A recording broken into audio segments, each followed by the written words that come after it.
សេរីសួស្តីជោគជ័យមង្គលហ្នឹងនៅពេលដែលយើងចិត្តរបស់យើងជ្រះថ្លាសបាយមិនមួម៉ៅសៅមងរីករាយក្នុងចិត្តណាទាំងអស់គ្នាហ្នឹងហើយប៉ុន្តែរីករាយហ្នឹងនៅក្នុងអំពើល្អដែររីករាយក្នុងរឿងផឹកស៊ីឯហ្នឹងមិនចូលក្នុងរឿងហ្នឹងឯងកាលណាចិត្តហ្នឹងអត់អសេមសាមអត់មួម៉ៅខឹងស្អប់ទូមនាស់ចំណែនបែនជន់អ្នកដតីដូចទឹកថ្លាចឹងណាញោមណាមេឃស្រឡះចឹងយើងធ្វើអីក៏ទៅលឿនល្អបានសម្រេចដូចថាដីហ្នឹងមានជីជាតិយើងដាំអីក៏ដុះល្អដែរអាហ្នឹងជីវិតហ្នឹងមានសេរីសួស្តីហើយប៉ុន្តែផ្ទុយទៅវិញបើញោមអត់ចេះរៀបចំចិត្តគំនិតទេនិយាយអាក្រក់ពីគេចំណែនគេស្អប់អ្នកនេះ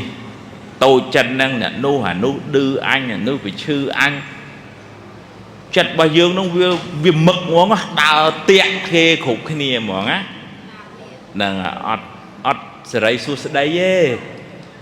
ហើយយើងដើរខឹងគេអញ្ចឹងវាស្មើនឹងយើងយកខ្លួនលឿងទៅចងជាមួយអ្នកហ្នឹងហើយទៅមុខអត់ឆ្ងាយទេអញ្ចឹងបានមនុស្សដែលមានបញ្ញាគឺមនុស្សដែលចេះកាត់ខ្លីៗមិនមែនថាមិនអោយរៀនសូត្ររឿងប្រវត្តិសាស្ត្រអតីតកាលរៀនហើយយកជាមេរៀនប៉ុន្តែត្រូវទៅមុខទៀតត្រូវផាំងអភិវឌ្ឍខ្លួនហើយអត់អាសេមអាសាម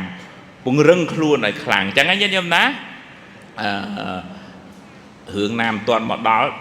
ចាំជួបចាំដោះស្រាយរឿងណាហួសហើយឥឡូវអញដោះស្រាយប៉ុណ្ណា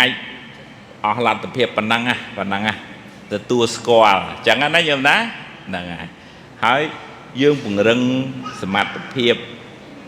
រៀនរីករាយនឹងការងារដែលយើងធ្វើឥឡូវកុំឲ្យដេកចាំអញជោគជ័យចាំអញដេកសប្បាយចិត្តហ្មងវាងាយណាស់ថ្ងៃណាអញជោគជ័យនោះយើងធ្វើមិនដឹងមែនទេញោមណាអញ្ចឹងត្រូវរៀនសប្បាយចិត្តបន្តិចរាល់ថ្ងៃហើយអាការសប្បាយចិត្តបន្តិចហ្នឹងធ្វើឲ្យយើងធ្វើការងារបានច្រើនធ្វើឲ្យយើងធ្វើការងារជោគជ័យទៅថ្ងៃមុខជោគជ័យតិចកុំចាំដេកសបាយនឹងជោគជ័យធំរៀនសបាយចិត្តនឹងការងារទូចណាទាំងអស់គ្នាណាបើយើងនិយាយក្នុងពុទ្ធសាសនាថារៀនធ្វើបុណ្យទូចហើយប៉ុន្តែធ្វើបុណ្យញឹកវាស្មើនឹងយើងរៀនសបាយចិត្តនឹងការងារទូចជាប្រចាំថ្ងៃនេះឲ្យកូនចៅរៀនទូចយើងនេះរៀន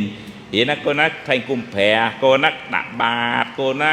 បូជាផ្កាកូនណាថ្វាយគុំយាយថ្វាយគុំតាអាហ្នឹងឯងបុណ្យណាទាំងអស់គ្នាហើយបើកូននឹងចេះធ្វើបន់តិចចឹងណាធំឡើងកូននឹងមានបន់ជួយការពារជីវិតគេហ្មងពីព្រោះបន់អាចជួយទប់ស្កាត់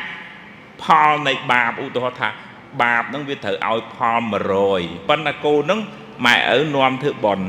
អញ្ចឹងបន់នឹងជួយទប់នៅសល់តា40 50អីចឹងណាផលបាបហ្នឹងតើនេះញោមភាសាអភិធម្មលោកហៅថាឧបបិលកកម្មកុសលហ្នឹងវាទៅបៀតបៀនអកុសលធ្វើឲ្យខ្សោយកម្លាំងដូចថាសម្លវាប្រៃហើយអញ្ចឹងដើម្បីឲ្យវាសាបធ្វើម៉េចទៅញាតិញោម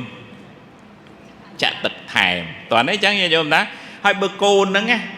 ម៉ែឪចដូនចតាអត់នាំធ្វើបន់ទេបាបឲ្យផល100មកទាំង100មកអត់មានអីជួយទប់ទេសូម្បីតែបន់របស់ម៉ែឪក៏ទប់នឹងផលបាបរបស់កូនអត់បានដែរស្មាទោសត្រូវគ្រោះថ្នាក់ត្រូវពិការត្រូវពិកិនអីចឹងណាម៉ែមានប៉ុនទេពេលខ្លះប៉ុនជួយកូនអត់បានតោះឡើយប៉ុនរបស់ពីណាបានជួយកូនបានញោមប៉ុនរបស់កូនផ្ទាល់ខ្លួនហ្មងអនុមោទនា